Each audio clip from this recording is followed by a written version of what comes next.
এই রেসিপিটি অনেকেই হয়তোবা এখন পর্যন্ত ট্রাই করেননি। এটা কি কেউ বলতে পারেন? এটা হলো কচুর মালা বড়া। দেখতেই কি সুন্দর না, খেতে কিন্তু অসম্ভব মজাদার। আসসালামু আলাইকুম, আমি তাবাসসুম শাহরিয়ার বলছিলাম পাঁচফোড়ন.com থেকে। এখানে আমি একটি কচু নিয়েছি, কচুর নিচের অংশটা রেখেছি। তারপরে এটাকে আমি সাইডের যে খোসা সেটা ছাড়িয়ে নিচ্ছি একটি বটির সাহায্যে। এখানে এই কাজটি আমার শাশুড়ি করে আমাকে হেল্প করেছে। তারপরে মাঝখান থেকে আমি দুটো ফালি করে নিয়ে এরকম লম্বাটে একটি শেপ দিয়েছি। এরপরে আমি ছুরির সাহায্যে ভিডিওতে যেভাবে দেখাচ্ছি আপনারা ঠিক সেভাবে ট্রাই করবেন। এটা বলে বোঝানো সম্ভব না। উপরের সাইডটি এরকম পাতলা পাতলা স্লাইস করে নিচ্ছি, ঠিক অর্ধেক পর্যন্ত এটা কেটে নিতে হবে। এর নিচে নামালে কচুটা কিন্তু দুই খণ্ড হয়ে যাবে। তারপরে তার ঠিক উল্টো পাশে একটু বাঁকা করে আবার স্লাইস করে নিচ্ছি।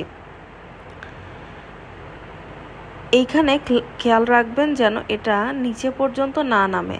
নিচে পর্যন্ত নামলে এটা দুই খণ্ড হয়ে যাবে। তারপরে দেখেন কচুর মালাটা রেডি। এটা দুই একবার ট্রাই করলে এমনিতেই হবে। আর যারা এটা খুব ভালো মতো চিকন স্লাইস করতে পারে তাদের মালাটা আরও সুন্দর হয়। আমি এখানে সামান্য একটু বেসন এবং 2 টেবিল চামচের মতো চালের গুঁড়ি নিয়ে নিয়েছি। তার মধ্যে দিয়ে দিচ্ছি গরম মশলা। এই যে মিশ্রণটা আমরা রেডি করব, এখানে হাতের কাছে আদা রসুন পেস্ট থাকলে অবশ্যই দিবেন। আমার কাছে ছিল না, আমি দেইনি।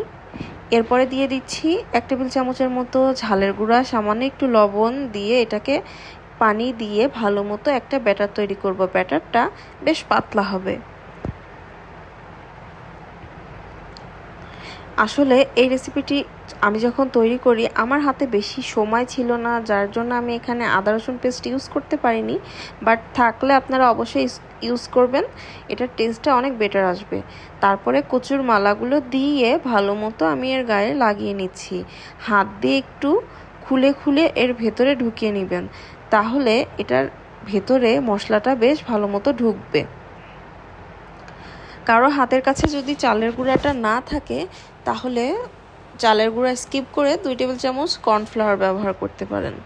আবার যদি কারোর হাতের কাছে বেসন না থাকে তাহলে বেসনের পরিবর্তে আটা বা ময়দা ব্যবহার করতে পারেন। আসলে যখন আমাদের কাছে যা থাকে সেটা দিয়েই ঘুরিয়ে যে কোনো রেসিপি তৈরি করে ফেলতে হয়। তারপরে আমি আরেকটা ভালো মতো মালাটা এই ব্যাটারের মধ্যে চুবিয়ে গরম তেলের মধ্যে ছেড়ে দিচ্ছি। এরপরে যখন এরকম বেশ ব্রাউন কালার চলে আসবে সেই পর্যায়ে চুলা থেকে আমি এই কচুর মালাগুলো নামিয়ে নিব।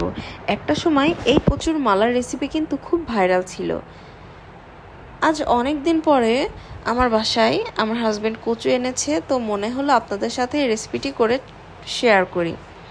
যদিও আমি খুব ভালো মতো এটা কাটতে পারি না, তাই বলে কি এই রেসিপিটা খাবো না সেটা আবার হয় নাকি? আপনারা যারা চিকন স্লাইস করতে পারেন তাদের এই কচুর মালাটা আরও বেশি সুন্দর এবং মজা হবে। আমারটাও কিন্তু খেতে খারাপ হয়নি। সবাই ভালো থাকবেন। আসসালামু আলাইকুম।